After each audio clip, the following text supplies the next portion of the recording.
From Saints Isidore and Maria Parish in Glastonbury, Connecticut, I'm Carol Vassar, and this is Living in Faith, Hope, and Love. Each week, our pastor, Father Mark Sislenko, delves into Scripture, shares insights from the saints, prophets, and theologians, and discusses practical ways to cultivate faith, strengthen hope, and embody love in the world around us. Through his reflections and spiritual encouragement, this podcast aims to inspire you to live your Catholic faith with joy and purpose. Welcome. As a Christian, have you ever ruffled feathers for the sake of your faith? Speaking the truth of the gospel isn't always easy. It can challenge the way people think. It can upset the status quo and sometimes even make us unpopular. But it's also part of our calling. Father Mark explores why that mission can be so difficult and why it's worth the effort. Anyone who does any kind of gardening knows that this time of year presents us with the battle of the weeds. Those little creatures that seem to grow overnight and encroach on our gardens. I noticed the other day that my eggplant were being overcome by these aggressive weeds. They weren't there a few days ago, but they were certainly there that day. And so I said, if I'm going to have these eggplants do anything, I better get rid of the weeds. So I'm pulling, and I'm pulling, and I'm pulling, and these things aren't moving. Those roots are in there strong. I get the trowel, and I'm digging, and I'm digging, and I'm pulling, and I'm pulling. And you have those really long tubular things that go down, and if you don't get the whole thing, it's just going to come back next week anyway. So I'm pulling and pulling, and all of a sudden, it let go. And I was relishing in the fact that I was finally successful, only to realize that the very plant I was trying to save was also in my hand. So I no longer have an eggplant.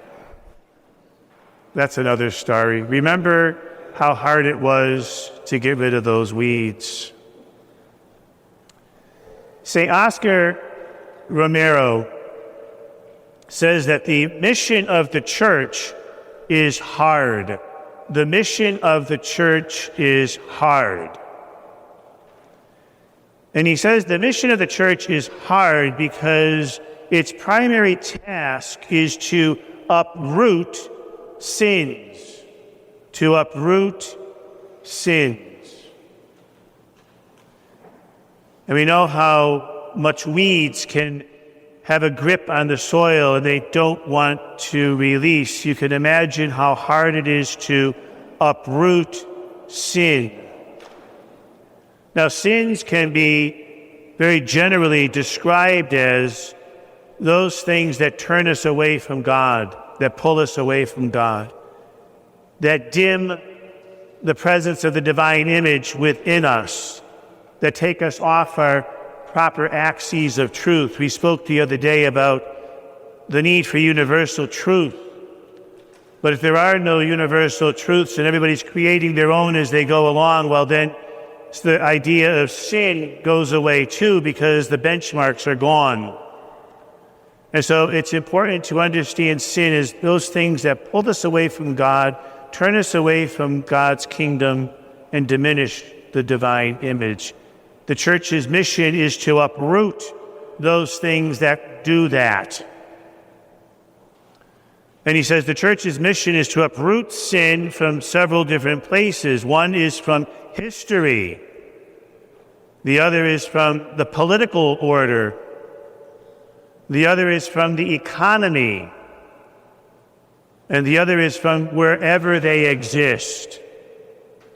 So sins from history, sins from the political order, sins from the economy, and sins from wherever they exist. The church's mission is to uproot them, and it is a hard mission. He goes on further to say, when the church begins to embark upon that mission and understand church as being you and I, not some body somewhere whose job it is to do this, but you and I are the church. As we embark upon this mission of uprooting sin, we're going to meet conflict. We're going to meet conflict. And then we're going to also meet some other things like selfishness, vanity, pride.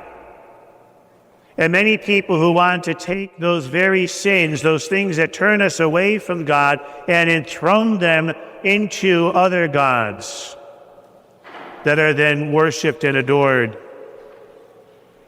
And so we're going to meet conflict. We're going to meet selfishness, vanity, pride, and this enthronement of sin that wants to convince us that what is wrong is really good. And so it's no wonder that division occurs, because when people are challenged, they resist. When people don't want to hear the truth, they push back. And so the mission of the church is hard. And it's going to ruffle some feathers. So here's a good question to ponder this week, all of us. In your life as a Christian so far, however old you are, however long you've been a Christian, in your life as a Christian so far, how many times can you identify that you have ruffled someone's feathers because of their faith? How many times have you tried to uproot sin? It's an interesting answer I'm sure you'll receive for yourself. See, we live in a world where everything's got to be politically correct, where I can't encroach on anybody's space, where my opinion has to be my own, where it's hard to challenge someone to think differently.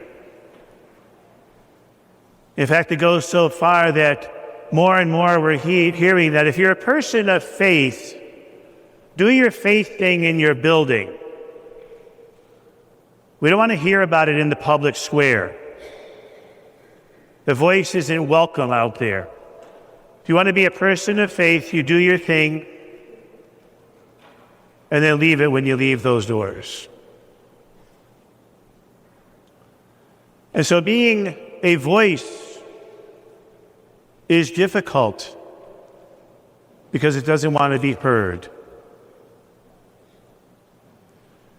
And so what kinds of things can we point to, call out, or challenge? Well, anytime someone, even in our own household, is replacing God with a lesser God, there's an opportunity to preach the truth. When someone who's living a lifestyle that is contrary to the gospel, contrary to the teachings of the church, is an opportunity to proclaim the truth. When we're witnessing injustice, when conflicts are being resolved by violence, rather than compassion, understanding, forgiveness, and listening, there's an opportunity to preach the truth. When someone is holding a grudge or willfully hurting another individual, there's an opportunity to preach the truth. And whether this is in our homes or in our workplaces, we all have that opportunity and that obligation to speak out. And it's hard. It's hard. And you know, like with our gardens sometimes, when you realize how hard it is to pull those things out, the tendency is to just say, leave them alone. They'll be fine. If they kill the plants, they kill the plants, but I'm not going to take the effort to do anything about it. And that's what happens in our world. Those roots of sin are so deep, they've been historically there for so long, that we look at them and we say, how are we going to pull these things out? How can we change the tide? When more and more people are turning their back on God and putting other gods in his place, how do we pull that back? When people are wondering who they are and how to define themselves, how do we point them in the truth when those roots are so deep?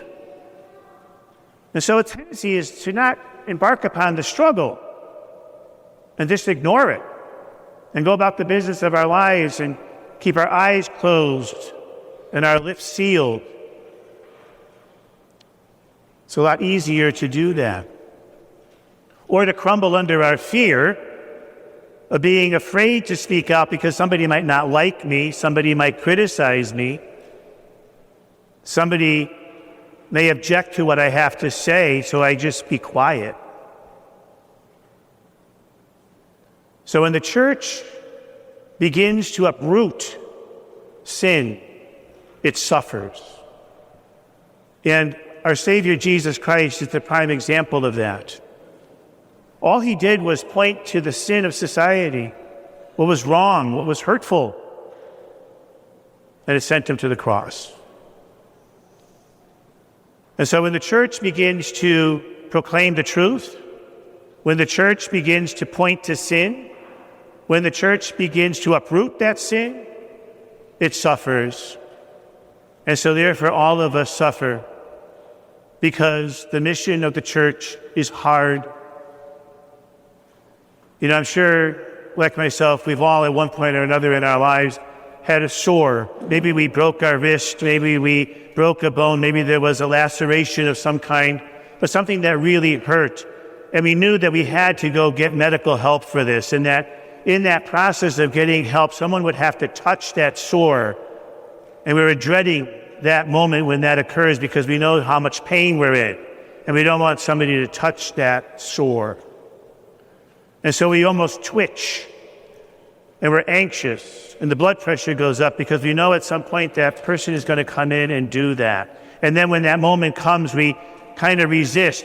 We twitch some more and pull back until we finally give over, and they do what they need to do to heal that sore, to heal that wound. Well, Oscar Romero says, society, you and I, people, have so many sores that it twitches.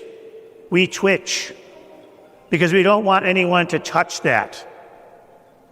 We don't want anybody to tell us to do something about that, because that's where the voice of the church comes. The voice of the church sees something that's broken, or something that is wrong, and says, you have to treat that. You have to do something about that. You have to change that. And the resistance comes, and we don't. But we always see these few courageous folks come to the surface and speak this truth, like Oscar Romero. And we know the price that's paid. He ended up giving his life as a result of it, for simply pointing out the injustice, for pointing out what was wrong, for preaching the truth. And so all of us have an opportunity to ruffle some feathers. And maybe that could be our homework for the week, our project for the week, to ruffle some feathers, to not be so afraid to give voice to our faith, to correct the untruths, to preach the gospel, even though it's hard, and even though it comes at a price, and even though people may not want to hear what we have to say. We are all baptized, and we all have that mission and that life to embrace. Father Mark Sislenko is the pastor of Saints Isidore and Maria Parish in Glastonbury, Connecticut. If you like what you've heard today, subscribe to Living in Faith, Hope, and Love on your favorite podcast app, and take a moment to leave a review. Saints Isidore and Maria is an active parish community, so whether you're a longtime parishioner or just getting to know us through this podcast, we welcome you to join us at Masses or any of our other community events and services. Visit our parish website, isidoreandmaria.org, for a full schedule of happenings. That's isidoreandmaria.org. We're also active on Facebook and Instagram. On behalf of Father Mark, I'm Carol Vassar, and we thank you for listening to this episode of Living in Faith, Hope, and Love.